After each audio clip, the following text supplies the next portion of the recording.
লামা উপজেলা গরু খাইতে ছাগল খাইতে পানি পর্যন্ত পাই না এখন খুবই দুঃখিত আমরা। এই কোনো ইটভাটার সরকারি অনুমোদন নেই। বহির কোম্পানি মর্ডিং কোম্পানি গ্যাস কোম্পানি হয়তো বেতন করবো এটা দাদা হবে আই বাজার পোয়া গোমর পোয়া আর কিছু নাই। আঙ্কেল তোমার নাম কি? কয় ঘন্টা করতে হয় কাজ? কাজ কয় ঘন্টা করতে হয়? বেতন ঠিক মতো দেয়নি? সকল মানুষ রক্ষজন মাননীয় আইন নির্বাহী প্রশাসককে আমি অনুরোধ এটা আইন পরিবর্তন করা হোক।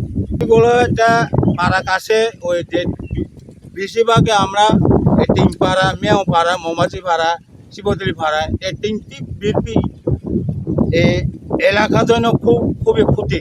আপনারা জানেন যে বান্দরবানে 61টা অবৈধ ইটভাটার মধ্যে 61টা অবৈধ ইটভাটার মধ্যে আমাদের লামাতেই আছে 41টা ইটভাটা। প্রতিনিয়ত চেষ্টা করে যাচ্ছি এসব অবৈধ ইটভাটাগুলোকে বন্ধ করার জন্য। এই জন্য আমরা একটি ইটভাটা যেটা ছিল না সেটি কিন্তু আমরা ভেঙে গুড়িয়ে দিয়েছি এবং সেটি অলরেডি কার্যক্রম বন্ধ। বাকিগুলোরও এখন নতুন করে হাইকোর্ট যে রায় দিচ্ছে সে রায়ের কপিটা আমরা এখনো হাতে পাইনি। এটা যদি আমরা হাতে পাই তাহলে আমরা আবার নতুন করে পরিকল্পনা করে প্রত্যেকটা ইটভাটা অবৈধ যে ইটভাটাগুলো আছে সেগুলো আমরা একেবারে ভেঙে গুড়িয়ে দিব এবং টোটালি আমার এই পার্বত্য অঞ্চলে কোনো অবৈধ ইটভাটা থাকবে না।